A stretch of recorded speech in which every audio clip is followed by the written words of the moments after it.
And I believe in customer-centric marketing. So everything starts with the customer.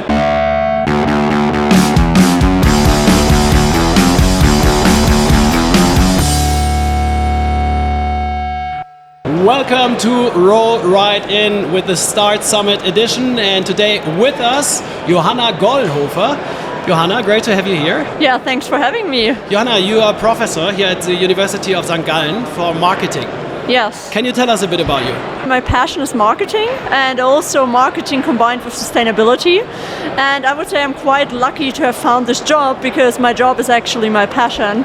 And I think passion, this always allows you to excel in your job in the end. So, of course. Yeah, and in my free time I play tennis a lot. Oh, you do? Yeah, I do. I started 2 years ago because during Corona, you had to find a hobby that allows you to keep the distance. So I started playing tennis, and I just love it. I founded a tennis club, but we have to talk about that later. Yeah, we talk about that later, and then we play. As a professor here at the university, what do you think about the Start Summit? So I'm really impressed, first of all, what our students here pull up together, and I think also from the university perspective it's ideal, because we really open up an entrepreneurial ecosystem where people can connect, where they can exchange ideas, where they can, for instance, talk about sustainability, where they can talk about how to scale your business model. And I would say at the university, we always teach them theory, we teach them frameworks on how to make something better and how to structure something, but for sure it's also really good if you get a different perspective of others on your startup or on your business plan or your business idea. If you start a new venture, what should be the first thing to consider when it comes to your marketing plan? I believe in customer-centric marketing. So everything starts with the customer. Because what you often see, especially in big corporations, you have people in the R and the research and development team, and they fall in love with their ideas. And they think, okay, this technical feature will really hit the market. But in the end, you really first need to check where's the customer need, and then build up a minimum viable product. So it all comes from the customer. Because in the end, the customer will decide whether your business will prosper or not. And how do I find out what the customer wants? I would say that's really the holy grail. And there are some people, that have this intuition. I always hear the example of Steve Jobs, he just felt it, what customers wanted. And that's the intuition. But I would say for most of people it doesn't work that way, and that's where we also have in marketing a strategic approach to it, and this is market research. So you have different methodologies to really find out what is it that the customer wants. So you can do interviews, you can do surveys, you can even do experiments. But also here, just as a side notice, don't take the results at face value. You always need to interpret them. So let me give you an example. So we were doing a large study for a consortium composed out of 10 big international companies. And they wanted to know the answer to the question, how will consumers live in 10 years? So first of all, answering the future-oriented question, that's impossible. I would be a millionaire if I would be able to do so. And then they forced us into doing that. And I was conducting interviews, and then a guy was telling me that he actually dreams of an elevator that brings the car into his apartment. Okay, can I take this insight and just say to a startup or to a large corporate, hey, actually customers want an elevator that brings the car to the apartment? For sure not. You can't take it at face value. And I was just saying, okay, that's not realistic here. So, and how do I challenge this assumption then? And what kind of additional data do I need? Yeah, so the good thing, the best approach is actually when you collect data from different angles. So for instance, you could do interviews and observe people. When you have a lot of customers and they always tell you, I'm really sustainable and I only shop sustainable. So what you can do is basically, you can follow them into the grocery store.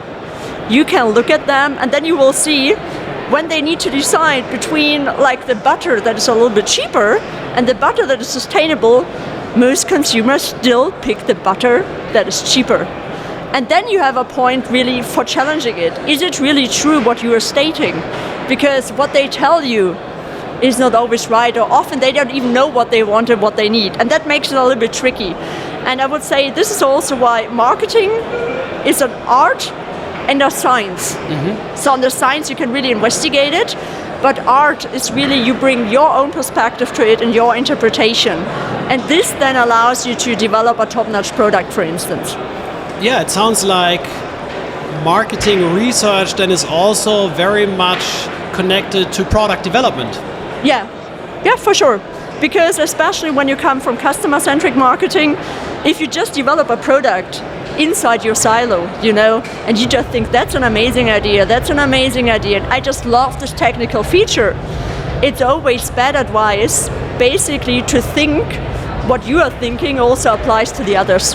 Yes. Because you live in the bubble, and it's just not true.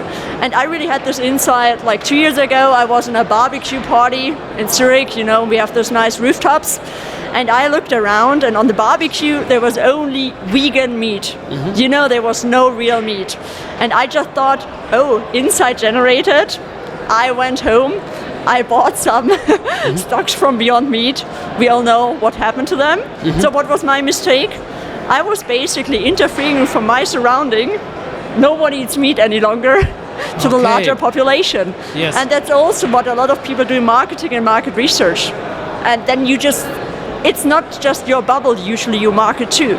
You market to a mainstream consumer, and in most of the cases the mainstream consumer is quite different from you in terms of values, needs, and what they expect. So the startups need to do qualitative research very early on, but then also quantitative research to either back up their insights or maybe come up with new insights, right? And always think from the perspective. What do you think about persona development? Persona development is also a tool to get inside the shoes of the customer, because personas actually make a target group. You could say I have a target group, it's silver agers, it's females above 60. It's quite abstract. And personas make them far more concrete, because then you have a persona and she's called Louisa, she's 63, you know her hobbies, you know how much money she spends. So this persona development basically makes the ideal move that you move from an abstract idea of a target group to a really concrete persona that you can then more easily work with. So if you would found a startup yourself, how much time at the beginning would you focus really on marketing and market research? So for me, it's always that's always how I portray it in my bachelor lectures. So you have the company on that side and you have the market on that side. And you can have the most brilliant ideas within the company. You can have good leadership. You can have amazing accounting. But if you don't bridge from the company to the customer market, you are doomed to fail. What is one of the most interesting companies for you in terms of marketing, like from the big companies? For me, for example, it's Tesla. I'm really excited by them because I like how the user experience I have with the car and how it's intertwined with the digital experience. What are some of your favorite companies? So in terms of marketing, for me, it's always Patagonia, because on the one side, they really live up to their sustainable claims. And especially if you look at their marketing communications, I don't know if you saw the campaign, "Don't buy this jacket." So basically they are telling the customer not to buy this jacket, which is not good in the end. Or at first sight it's not good for the revenues, but for sure then more customers come back to Patagonia. But I think that's really an interesting way about how to do campaigns and marketing, because if you tell don't buy my product, that's really something different from other companies. I learned from you that as a startup founder, you need to really go and understand your customer. You need to understand your own messaging from your customer's point of view. So we have one good tip already at hand.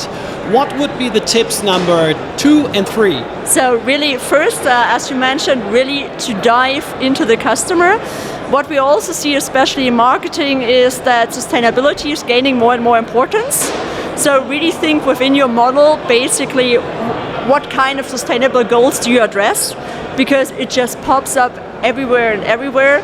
And then what I always give as an advice, do it with passion. So I try to do my job with passion. I think you do the same. And then passion is already the first start for success. Thank you very much. You're welcome. Thanks.